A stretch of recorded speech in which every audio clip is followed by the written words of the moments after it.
오늘 이제 로마서 15장 중반부에 있는 말씀인데요. 14절에서부터 21절에 있는 말씀을 통하여서 그리스도의 복음을 편만하게 전하였노라 라는 말씀의 제목으로 수요 예배 시간 은혜 나도록 하겠습니다. 자, 로마서의 말씀들도 이제 서론 그리고 본론이 끝나고 여기서부터 얘기하면은 이제 세 부분으로 나눈다라고 하면 여기서부터는 이제 결론 부분에 해당을 하는 거예요. 그래서 이제 결론을 시작을 하면서 15장 14절에서부터 21절까지 있는 이 말씀을 통하여서 사도 바울이 이제 세 가지를 들어서 이제 대지를 나눈다면 그 얘기를 전하고 있는데 14절과 15절은 로마서를 기록한 목적이 뭔가, 편지를 쓰는 이유가 뭔가 간단하게 그 얘기를 하고 있어요. 그리고 두 번째는 16절에서 자신은 이방인을 위한 복음의 일꾼이다 라고 자신의 사명을 다시 한번 얘기하고 있고, 마지막으로 그 사명을 위하여서 17절에서부터 21절까지 이방인들을 위하여서 자신은 그 직분, 그 사명을 위해서 희생한다는 말씀이 오늘 본문의 말씀이에요. 참으로 이 주와 복음을 위하여서 충성하였던 이 사도 바울의 다른 모습을 다시 한번 살펴보게 되는 그런 말씀인데, 첫 번째 대지로 와가지고 로마서를 기록한 목적이 뭔지를 사도 바울이 이제 14절과 15절에서 먼저 얘기를 하고 있습니다. 14절 먼저 한번 읽어보시겠어요? 내 형제들아, 너희가 스스로 선함이 가득하고 모든 지식이 차서 능히 서로 권하는 자임을 나도 확신하노라. 예, 사도 바울이 로마서를 기록하는 목적에 대해서 얘기를 하기 전에 로마 교회, 그 당시 지하 교회였던 이 로마 교회에 좋은 것이 가득하다는 것을 이렇게 얘기를 하고 있어요. 확신한다 라고 얘기를 하면서 로마 교회가 가지고 있는 세 가지 좋은 점을 얘기를 하고 있습니다. 그게 뭐냐면, 첫 번째는 너희가 스스로 뭐가 가득하다라고 얘기하고 있어요? 선한 것이 가득하다. 첫 번째 로마 교회의 장점은 선하다는 거예요. 선해. 사람들이 선했는지 그 선한 것이 가득하다는 거고, 두 번째는 뭐가 가득 찼다고 얘기하고 있어요? 모든 지식이 찼다. 여기서 지식이라는 것은 단순한 세상적인 지식이 아니고 하나님에 대한 지식이겠죠. 그리고 또 그렇다라고 하면 앞에서 선한 것이라고 하는 것은 세상적인 선한 것이 아니고 뭐에 대한 선함? 하나님에 대한 선함. 그것이 충만하다는 거고, 이 두 가지가 있으니까 서로 뭘 하는 것이 많은 있다라고 그랬냐면, 서로 뭐를 한다고요? 권합니다. 서로 권한다. 여기서 권한다라는 것은 권면한다, 다른 의미로 위로한다는 의미, 위로한다. 우리 현대 살아가는 그리스도인들이 이 권하는 일, 특별히 권면하고 위로하는 일이 참 약한 것 같아요. 특히 위로하는 일, 남의 어려운 형편을 봤을 때 위로하고 진심으로 위해서 기도해주는 면이 참 많이 약해요. 약합니다. 근데 그 당시 로마 교회에는 이런 것들이 가득했다고요. 세 가지 가득했다고 그랬어요. 첫 번째는 뭐가 가득하고? 선한 것이 가득하고, 두 번째는 하나님에 대한 바른 지식, 진리가 가득했다는 이 얘기도 담겨 있어요. 또 두 번째는 그것을 가지고 서로를 권면하고 위로했다라고 하는 거예요. 이것만 가지고도 한편의 아름다운 설교예요. 그죠? 세 가지. 이런 교회가 이런 교회로 서나간다라고 하면 너무나도 좋은 교회로 서나가는 거예요. 사도 바울이 이렇게 얘기를 하고 있어요. 참 위로하는 일. 로마 교회, 그 당시 로마 교회, 여러분들이 그 당시 1세기 때의 그 로마 교회 형편들을 영화로나 다른 걸로도 접해볼 수 있는 분들이 있겠지만, 그때 당시 믿음의 형편은 지금 우리가 믿는 믿음의 형편하고는 전혀 다른 상황입니다. 그렇죠? 예수를 믿는다는 것은 뭐를 전제로 하는 거냐면 죽을 각오를 하고, 뭘 각오를 하고? 들키면 죽어요. 들키면 죽는다고. 그런 상황에서 믿는 거예요. 그런 상황에서. 지금은 그런데 우리는 들켜도 아무 영향력이 없어요. 오히려 들키는 걸 두려워하죠, 여러분들은. 왜 예수 믿는 거, 들키는 거 왜 두려워하죠? 저 작자가 지금 이렇게 행동을 하면서 예수를 믿었어! 이걸 들키는 걸 두려워하죠? 현대 기독교인들은. 마음이 찔리는 분이 계신가요? 찔려야 되는데, 여기 계신 분들은 찔리는 사람이 한 사람도 없을 거고, 그러나 이때 당시에는 그랬어요. 이때 당시에는 두려움이 다르죠. 우리는 다른 사람이 알까 봐서 무서워서 그런 거고, 이 사람들은 들키면 죽으니까 그렇게 됐던 거예요. 그러나 그런 것이 가득하다는 것을 사도 바울이 이렇게 얘기를 하고 있습니다. 그러니까 서로 간에 위로를 해주고 서로 간에 그 지식을 가지고 바로 서나가는 일을 잘 감당을 했었죠. 그러니까 이 로마 교회가 참 좋은 교회였어요. 앞에서도 이미 몇 차례 언급을 했지만 로마 교회는 사도 바울이 세운 교회가 아니라고 그랬죠.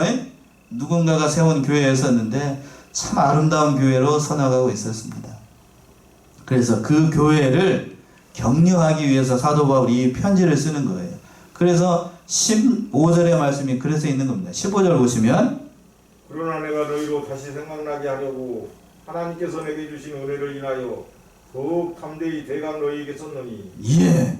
그러나 내가 너희로 다시 생각나게 하려고 편지를 쓰는 이유가 여기 있다고 하는 거예요. 너희에게 이러한 세 가지가 있다. 뭐뭐라고 그래서 앞에서 14절에서 선이 가득한 것, 그리고 또 지식이 가득 타 있는 것, 또 뭐요? 서로 권하는 일, 위로하는 일을 잘하는 것. 너희가 이런 것들이 많이 있다. 그러니까 그것을 더욱더 주의 안에서 담대히 그 일을 잘 감당하도록 하기 위해서 이 로마서를 쓴다는 거예요. 모르는 바가 아니라는 거예요. 그러나 믿음의 굳건히 서기 하도록 하기 위해서 사도 바울이 로마서를 써서 너희가 그 믿음의 길을 담대히 걸어가라 라고 격려하고 위로해 주기 위해서 이 로마서를 쓴다 라고 사도 바울이 얘기하고 있는 거예요. 이해가 되시지요? 그러니까 이 로마서는 사도 바울이 로마에 있는 믿음의 교회의 형편들을 다 알고 그들을 격려하기 위해서예요. 그래서 이 일을 감당하도록 하기 위해서 사도 바울이 이방인의 사도로 부르심 받은 것에 대해서 사도 바울이 큰 사명감을 느끼고 이것을 얘기를 하고 있습니다. 근데 두 번째 대제 말씀이죠. 16절 보시면 이 은혜는 곧 나로 이방인을 위하여 그리스도 예수의 일꾼이 되어 하나님의 복음의 제사장 직무를 맡게 하사 이방인을 제물로 드리는 그것이 성령 안에서 거룩하게 되어 받으심직하게 하려 하심이라. 예, 16절 시작할 때 그랬습니다. 이 은혜는 곧 나로 누구를 위하여? 이방인을 위하여 누구의 일꾼이 되고? 그리스도 예수의 일꾼이 되었습니다. 그러니까 사도 바울이 사도로 부르심을 받는 것은, 예수님의 일꾼이 된 것은 누구를 위해서고? 이방인들을 구원해내기 위해서예요. 이방인들을 위해서. 그러니까 사도 바울에게 주신 은혜가 뭔가 하면 이방인들을 건져내는 사도로 부르심을 받은 겁니다. 사도 바울 편에서는 얘기를 할 땐 이것이 은혜 중에 은혜였지만 이방인의 사도라가는 이 직분 때문에 누구로부터는 극심한 핍박을 받게 됐냐면 누구로부터 핍박을 받았을까요? 같은 동족 누구로부터? 유대인들로부터. 왜 그 복음을 누구에게 전하느냐? 이방인들에게 전하느냐. 그래서 사도 바울을 죽이지 못하면 밥을 먹지 않겠다고 결사대까지 나온 판이었잖아요. 그 정도로 사도 바울이 어려움이 많았어요. 그러나 사도 바울 입장에서 봤을 땐 그것이 은혜였다라고 하는 거예요. 은혜. 왜? 그걸로 말미암아 그 사람들이, 하나님을 모르던 사람들이 예수를 믿어서 하나님의 백성이 되고, 사도 바울이 그 제사장의 직무를 맡았다라고 되어 있는데, 이방인을, 중반절에서 그랬죠? 이방인을 제물로 드리는 그것이 성령 안에서 거룩하게 되어 받으심직하게 하려 함이라. 이방인을 뭐라고 얘기를 하고 있냐면 제물이라고 얘기를 하고 있습니다. 제물. 구약시대의 제사장의 임무가 뭐냐 하면 제물을 가지고 가가지고 그 백성들의 죄를 속죄하는 것이 누구의 임무죠? 제사장의 임무예요. 그렇다고 하면 지금 사도 바울은 자기를 누구라고 소개를 하고 있냐면 제사장으로 소개를 하고 있어요. 그러면 그 제물, 자기가 제사장이니까 그러면 제사장이 하나님 앞에 가기 위해서는 반드시 뭘 가지고 가야 되냐면 제물을 가지고 가야 돼요. 그 제물이 누구라고요? 이방인이에요. 이방인. 그 얘기를 하고 있는 거예요. 그렇다고 하면 하나님 앞에 가지고 가는 그 제물은 흠이 있으면 되나요? 안 되나요? 흠이 없어야죠. 흠이 없어야 됩니다. 그러니까 사도 바울은 거기에 사명감을 가졌어요.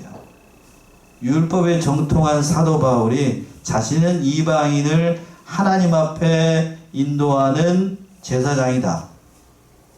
그걸 깨달으니까 주와 복음 위에서 충성했고, 그 이방인들이 예수를 믿어서 하나님 앞에 오는 것을 누구보다 기뻐했고, 그리고 그 이방인들이 진리로 바라서는 것을 또 누구보다 기뻐했고, 그런데 그 사람들이 바로 진리를 바로 분별하지만 또 바로 하지 못하게 되면 누구보다도 가슴 아팠던 것이 누구죠?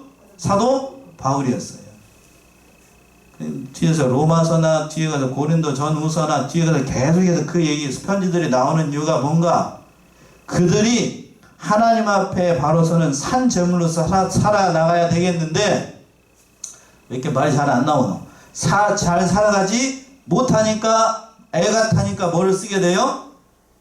지금에는 전화라도 있죠. 핸드폰이라도 있으니까 바로 하라고 전화라도 하겠지만, 그때 당시에는 전화가 없으니까 뭐를 해야 돼요? 이렇게 편지를 써야 돼, 편지를. 그래서 편지를 쓴 거예요. 편지를 써서 그들을 격려하고 복음을 바로 서라 하기 위해서 이 로마서를 쓰는 거예요. 그러니까 참으로 중요한 일을 사도 바울이 이렇게 하고 있었던 거예요. 근데 여기서 또 한 가지 중요한 말씀이 뭐냐 하면, 지금 사도 바울이 누구를 제물로 가지고 하나님 앞에 간다고 그랬죠? 이방인들을 제물을 가지고 하나님 앞에 갑니다. 그렇다면 제사장이 하나님 앞에 갈 때에 흠이 없어야 되는 것도 사실이지만, 제물이 흠이 없어야 되는 것도 사실이지만, 중요한 건 또 뭐냐면, 그렇다면 오늘날 우리들로 얘기를 한다라고 하면, 저를 예를 든다라고 하면, 저의 제물은, 제가 만약 제사장이라고 하면 저의 제물은 누가 되는 거죠? 제가 제사장이라고 하면 저의 제물은 누가 되는 거예요? 하나님 앞에 들고 가는 제물은 뭐예요? 누구예요? 저를 빤히 바라보고 있는데 누구예요? 여러분들이죠.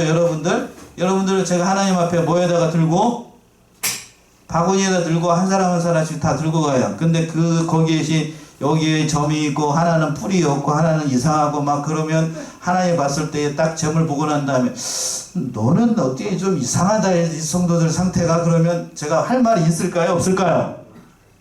예? 할 말이 있어요? 없어요? 할 말이 없는 거죠. 입이 10개라도 할 말이 없는 거예요. 입이 10개라도. 그렇게 되는 건 그 얘기를 하자는 게 아니고, 중요한 건 뭐냐면, 엊그저께죠? 임명호 목사님, 은퇴하는 그 예배를 드리고 왔습니다. 저하고 집사람하고 우진이하고 셋이 갔다 왔는데, 참 은혜를 많이 받았어요, 제가 여러분들을 못 데리고 간 게 참 아쉬웠어. 못 데리고 간 게. 너무 은혜로운 예배였습니다. 그쵸? 그치, 고우진? 너무 은혜로운 예배였습니다.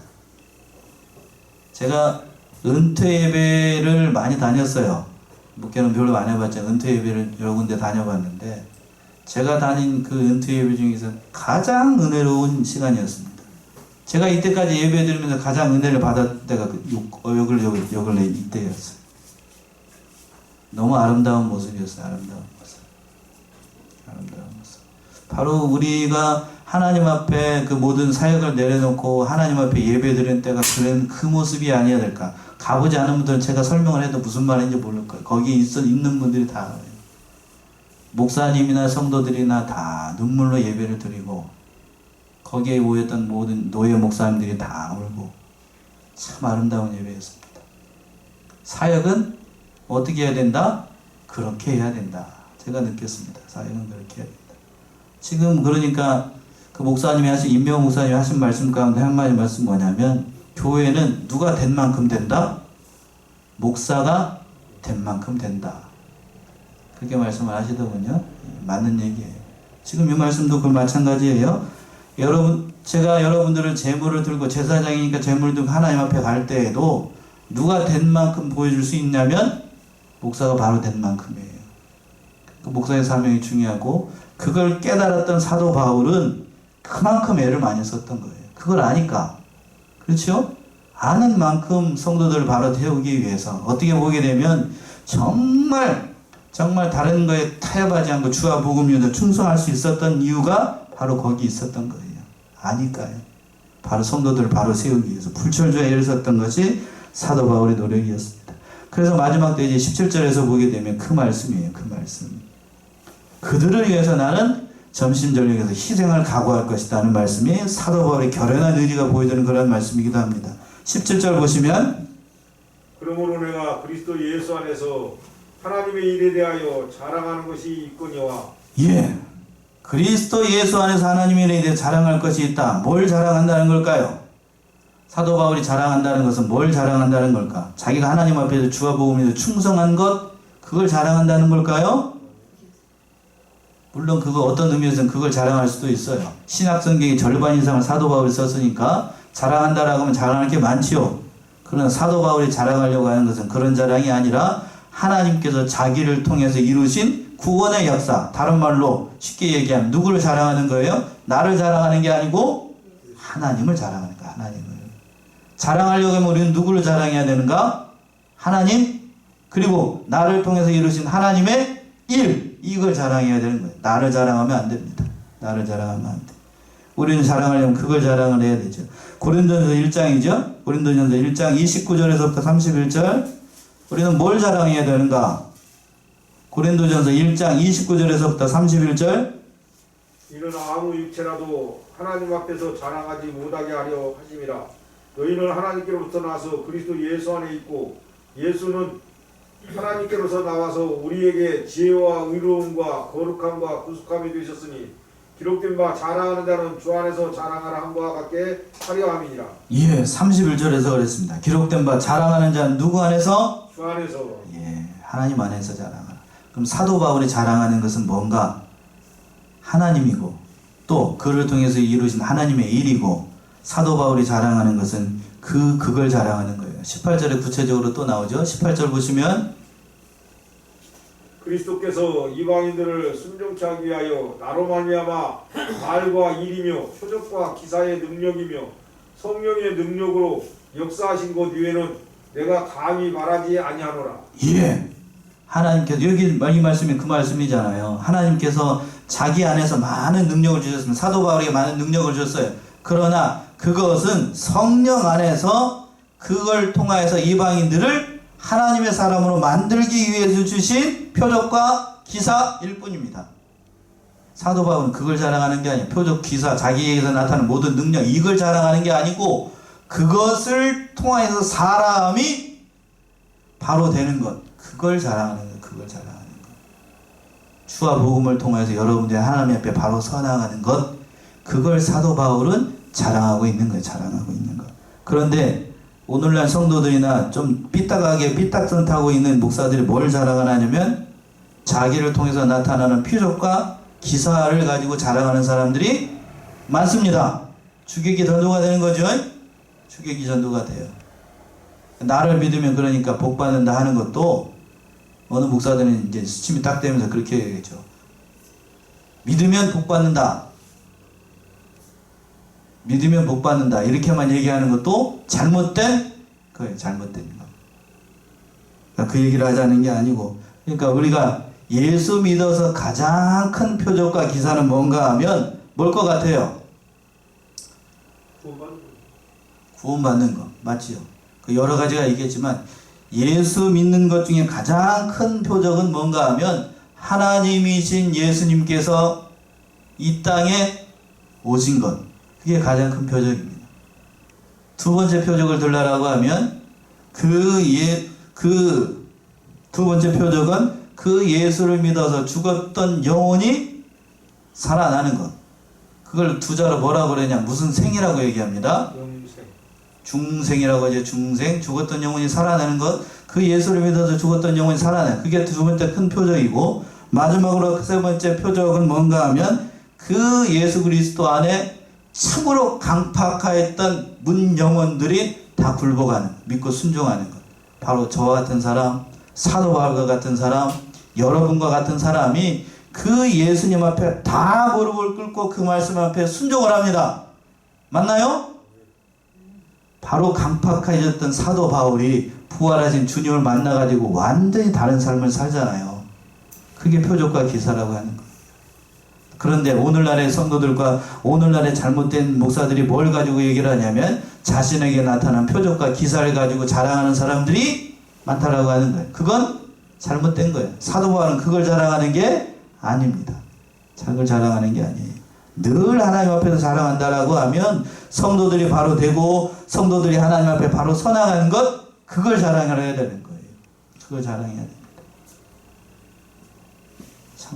참으로 중요한 사실을 우리가 깨달아야 돼요. 데살로니가전서 1장 4절로 한번 가봅시다. 뭐라고 얘기를 하고 있는가? 데살로니가전서 1장 4절과 5절.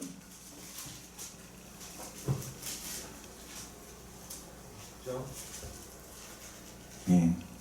데살로니가전서 1장 4절과 5절. 하나님의 사랑하심을 받은 형제들아, 너희를 택하심을 아노라. 이는 우리 복음이 말로만 너희에게 이른 것이 아니라 오직 능력과 성령과 큰 확신으로 된 것이니, 우리가 너희 가운데서 너희를 위하여 어떠한 사람이 된 것은 너희 아는 바와 같으니라. 예.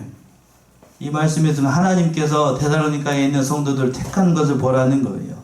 복음이 말로만 나타난 게 아니라 능력으로 나타났는데 그 능력 나타난 너희들이 상태를 보라는 거예요. 자랑할 만한 사람들이냐, 자랑할 만한 사람이 아니냐. 본래 자랑할 만한 사람들이 아닌데 주와 복음을 믿어서 그 부족한 사람이 하나님의 사람으로 완전해지게 됩니다. 그렇죠? 점점 누구를 닮아 나가니까요? 예수를 닮아 나가니까. 그래서 산소망이 있는 거예요.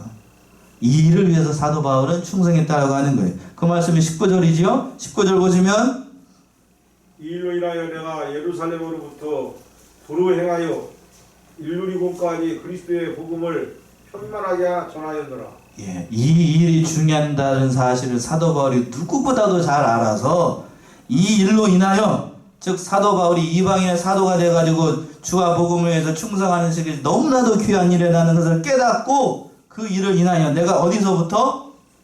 예루살렘에서부터 어디에까지? 일루니곤까지 그리스도의 복음을 편만하게 전하였노라 라고 사도 바울이 얘기를 하고 있습니다.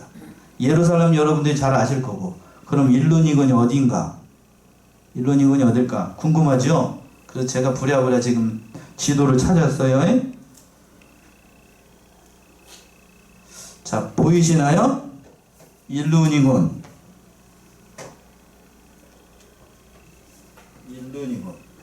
어디냐면, 오늘날로 얘기하면 그리스 위쪽, 마게도니아 위쪽에 있는 도시예요.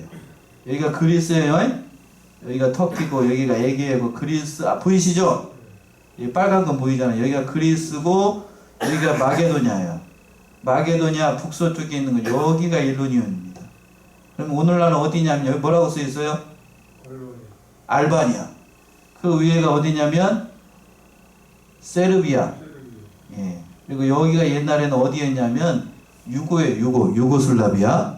예. 그러니까 여기가, 그러니까 어디까지 갔다라는 건 얘기냐면, 사도 바울이 주와 복음을 들고 마게도냐를 지나서 북서쪽 어디까지, 오늘날에 알바니아, 유고슬라비아까지 가가지고 주의 복음을 전했다라고 하는 거예요. 이 내용이 성경에는 안 나와요. 지금 여기에 단 한 번 나오고 있는데. 그리고 또 뒤에 가서는 어디까지 간다라고 사도 바울이 얘기를 하고 있냐면, 서바나. 서바나가 어디냐면, 다음 주에 살펴보겠는데, 어디에 오늘날에? 서바나. 스페인. 네, 스페인. 오늘날의 스페인. 거기까지 가서 복음을 전했습니다. 거기까지. 그러니까 사도 바울이 주와 복음 위해서 헌신하고자 하는 일이 그 얼마나 충성되어 있는가를 다시 한번 깨닫게 되는 그런 말씀이에요. 편만하게 전하였다 라고 사도 바울이 얘기를 하고 있습니다. 그런데 주와 복음 위해서 전하는데 중요한 사실이 또 뭐가 있냐면 20절 보세요. 20절. 또 내가 그리스도의 이름을 부르는 곳에는 복음을 전하지 않기로 힘썼느니 이는 남의 터 위에 건축하지 아니하려 함이라. 예, 내가 그리스도의 이름을 부르는 곳에는 뭘 전하지 않는다고요? 복음을 전하지 않는다. 자, 이게 무슨 말일까요? 그리스도의 이름을 부르는 곳, 그곳에는 복음을 전하지 않습니다. 오히려 더 많이 전해야 되는 거 아닌가요? 상식적으로 봤을 때? 이게 뭔 뜻일까요? 그 뒤에 답이 있어요. 이는 누구 터 위에 세우지 않기 위해서? 남의 터 위에. 즉 쉽게 얘기하면 뭐냐면 그리스도의 복음이 전파돼 가지고 그리스도를 아는 곳에는 사도 바울이 가지 않았다라는 사실이에요. 이게 뭔 말일까요? 다른 사람이 교회를 세운 곳에는 나는 가지 않는다.